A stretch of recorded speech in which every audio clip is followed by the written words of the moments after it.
Hola, mi nombre es Catalina Chavarro y hoy voy a explicar el efecto Doppler para mi mini clase del movimiento ondulatorio. Bueno, la competencia principal a desarrollar mediante esta clase es la aplicación del concepto del efecto Doppler para verificar el cambio aparente en la frecuencia del sonido que percibe un observador cuando hay movimiento relativo de la fuente y del observador.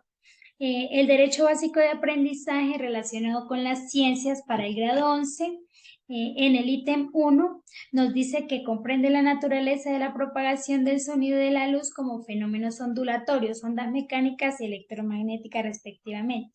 Pero en este caso, pues vamos a hablar únicamente del sonido. Las evidencias de aprendizaje. Entonces, para estas tenemos tres principales. La primera es la aplicación de las leyes y de los principios relacionados con el movimiento ondulatorio para predecir el comportamiento de una onda y así llevarlos a la práctica, pero en diferentes medios de propagación como agua, aire, etcétera.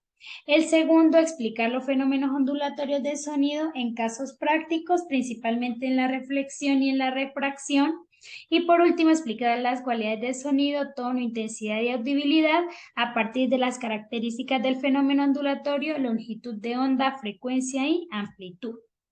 Los objetivos a desarrollar durante esta clase son: el primero, explicar el cambio en la frecuencia observada cuando la fuente está en movimiento y se acerca o se aleja a un observador en reposo.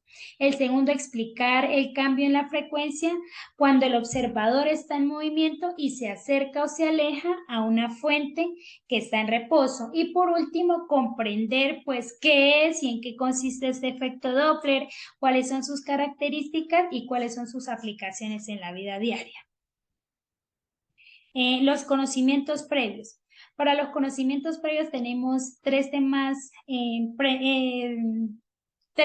principales, que es el sonido, la frecuencia y la onda, que están directamente relacionados con el efecto Doppler. En este caso, pues no lo vamos a ahondar porque pues ya deben ser vistos previamente y solo los vamos a ver de manera general. Entonces, ¿qué es el sonido? El sonido en física lo describimos como cualquier fenómeno que involucre la propagación de ondas mecánicas, sean o no sean audibles, y generalmente lo hacen a través de un fluido, aunque también puede ser por otro medio elástico, y estas deben generar un movimiento vibratorio en un cuerpo. El sonido que humanamente nosotros escuchamos consiste en ondas sonoras y acústicas que se producen cuando las oscilaciones de la presión del aire son convertidas en ondas mecánicas en el oído humano y luego son percibidas por el cerebro. Ahora, ¿qué es la frecuencia? Entonces, la frecuencia es el número de repeticiones por unidad de tiempo de una onda y el periodo es la inversa de la frecuencia y es la duración de tiempo de cada onda.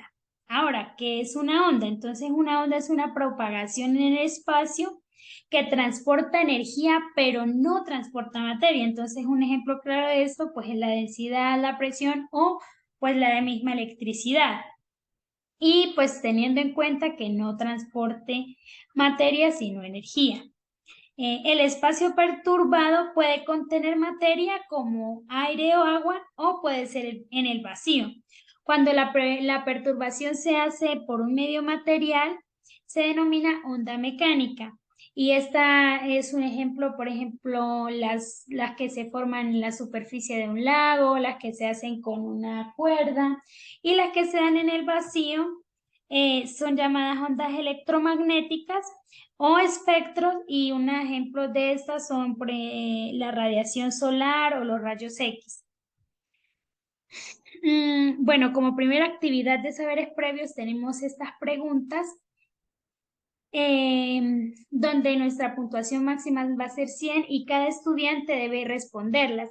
Al finalizar de la prueba tendrá su puntaje y pues sabremos qué tanto recuerda y sabe de este tema. Entonces aquí la primera pregunta dice ¿por qué se produce el sonido? Entonces vamos a poner, por ejemplo, por vibración de cuerpo, siguiente, y sale la segunda, la tercera, bueno, entonces hasta que terminemos.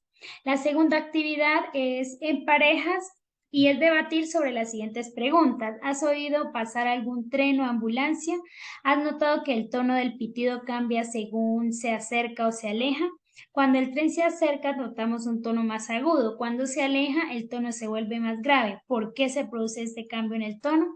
Entonces, estas preguntas las vamos a responder teniendo en cuenta el siguiente simulador,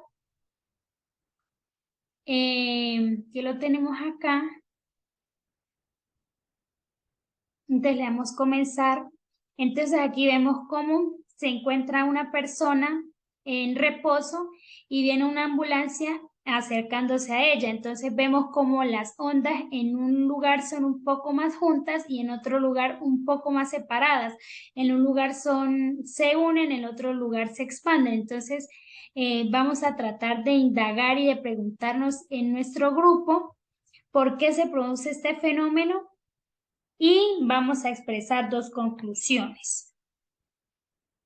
Bueno, entonces respecto a la información teórica, la vamos a dividir en efecto Doppler, descripción, casos, ejemplos y aplicaciones.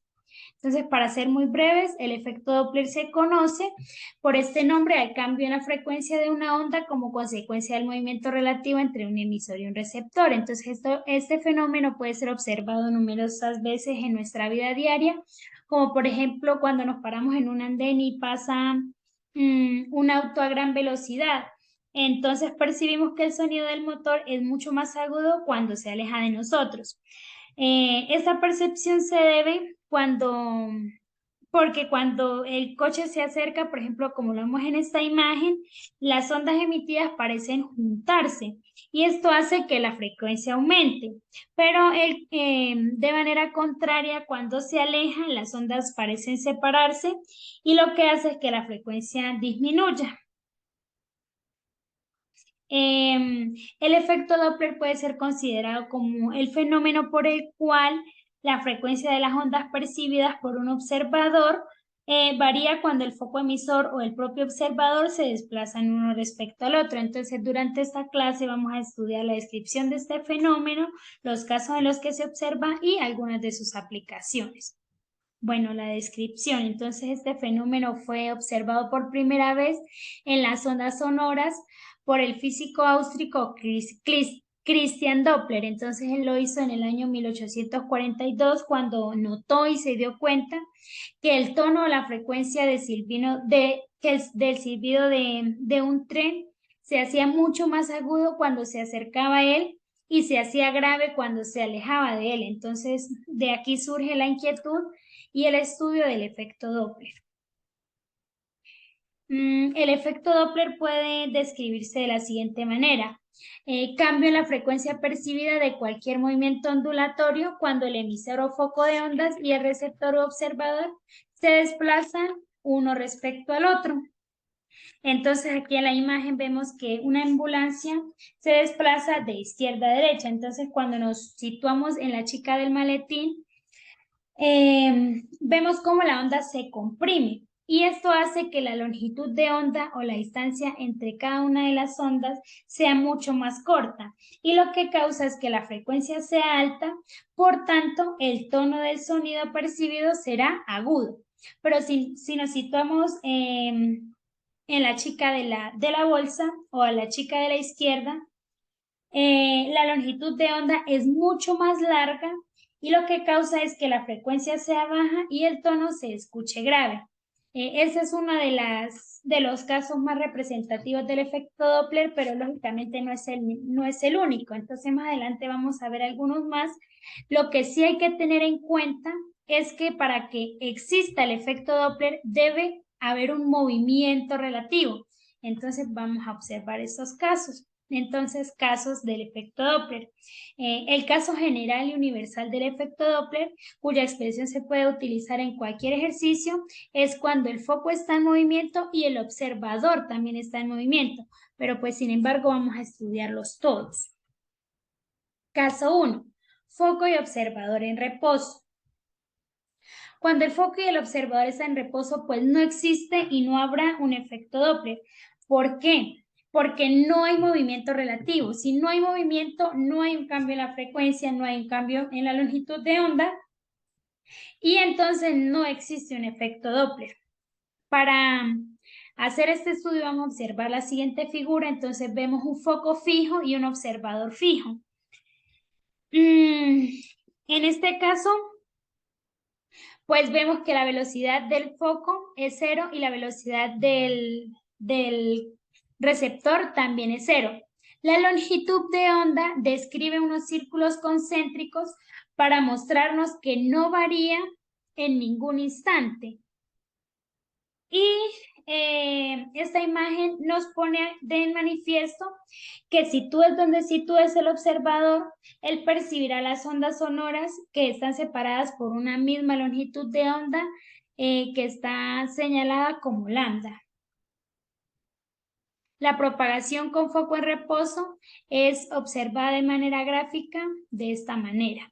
Acá, cuando el tiempo equivale a un periodo, se recorre una distancia de una longitud de onda y se forma una onda. Cuando el tiempo es igual a 2 periodos, pues se recorren 2 longitudes de onda